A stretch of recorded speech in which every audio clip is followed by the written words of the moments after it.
காலை வணக்கம். தீயினால் சுட்ட பொன் உள்ளாரும் ஆறாதே நாவினால் சுட்ட வடு. அதாவது ஒரு தீக்காய் எப்படி ஆறாமல் வடுவாக இருக்கும், உள்பக்கம் ஆறிடும், ஆனால் மேலே வந்து வடுவாக தெரியும். அந்த மாதிரி நம்ம ஒரு வார்த்தை ஒருத்தவங்களை வந்து தீய சொல்லும் போது அவங்க வாழ்நாள் முழுவதும் அதை மறக்கவே மாட்டாங்க, அதை மனசுலேயே வச்சுருப்பாங்க. அதனால் நம்ம பேசும்போது என்ன விஷயம் பேசுகிறோம், எதை பற்றி பேசுகிறோம் அப்படின்னு நம்ம புரிதலோட பேச கற்றுக்குங்க. பேசினா அது அனைவருக்கும் நன்றி. ஓகே, இன்றைக்கி சுற்றில் வந்து பார்த்தீங்கன்னா 6வது சுற்று கற்றுக்க போகிறோம். அது 6வது சுற்று முகத்துக்கு நேராக சுற்றுறதும் பின்பக்கமும் சுற்றுறதும் சேர்ந்து வரும். கொஞ்சம் கிரிட்டிக்கலாக இருக்கும், ஆனால் கற்றுக்குங்க, இது நல்லாயிருக்கும். ஓகேங்களா? ஓகே, நம்ம இது வரைக்கும் 5 சுற்றை வந்து நம்ம சொல்லி கொடுத்துருக்கோம். முதல் சுற்று வந்து பார்த்தீங்கன்னா ஒத்த கையில் வந்து கம்பு சென்டரில் பிடிச்சிக்கிட்டு இப்படி சுற்றுறது. 2வது சுற்று வந்து பார்த்தீங்கன்னா 2 கையை பிடிச்சிக்கிட்டு இப்படி சுற்றுறது.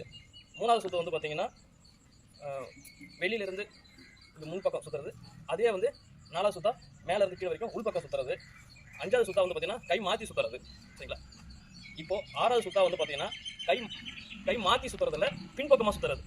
இப்படி 6வது சுற்றா வந்து பின்பக்கமாக எப்படி சுற்றுறது அப்படின்றத நம்ம இந்த வகுப்பில் பார்க்க போகிறோம்.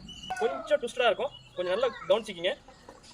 ரொம்ப சென்டரில் பிடிச்சிக்கிங்க, கிடைமட்டமாக வச்சுக்கிங்க. ஒரு அரை வெட்டு இப்படி மேல் பகுதியை பார்த்த மாதிரி ஒரு அரை வெட்டு, ஒரு டிக் அடிப்போம்ல, டிக் அடிக்க மாதிரி இப்படி ஒரு டிக் அடிங்க. டிக் அடிக்கும் போது மேலே போய்ட்டு கை மேலே போயிட்டு அதே இந்த மேல் பகுதியை பின்னாடி இப்படி குத்துங்க. இப்படி குத்தி இப்படி எடுங்க. இப்படி குத்தி எடுக்கும்போது கை வளையணும். சரிங்களா?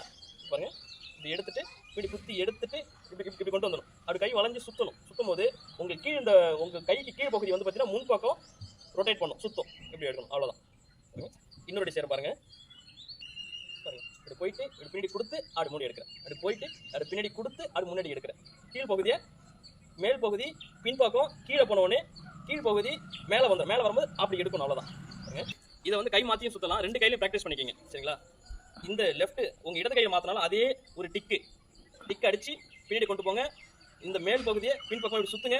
சுற்றும் போது கை மூவ்மெண்ட் ஆகணும். மூவ்மெண்ட் ஆகி இந்த கீழ் பகுதி மேலே வந்துடும். அப்போ மூஞ்சி நேரம் சுற்றி எடுங்க, அவ்வளோதான். அப்படி எடுத்துகிட்டு திருப்பியும் மேலே கொண்டு போங்க, கீழே கொண்டு வாங்க, இப்படி எடுங்க. மேலே கொண்டு போங்க, கீழே கொண்டு வாங்க, அப்படி முன்பகுதி இப்படி எடுங்க, அவ்வளோதான். ரெண்டுமே தான். அதாவது எப்படின்னா அவ்வளோதான். ஓகே, அடுத்த வீடியோவில் உங்களை நான் பார்க்குறேன். டெய்லியும் முயற்சி பண்ணுங்கள், ப்ராக்டிஸ் பண்ணுங்கள். நம்மளாலையும் சிலம்பம் கற்றுக்க முடியும். சிலம்பம் நம்ம தமிழர் பண்பாடில் ஒரு முக்கியமான ஒரு கலை. கற்றுக்குங்க. உடலும் ஆரோக்கியமும் நல்லா இருக்கணும். நன்றி, வணக்கம். ஓகே.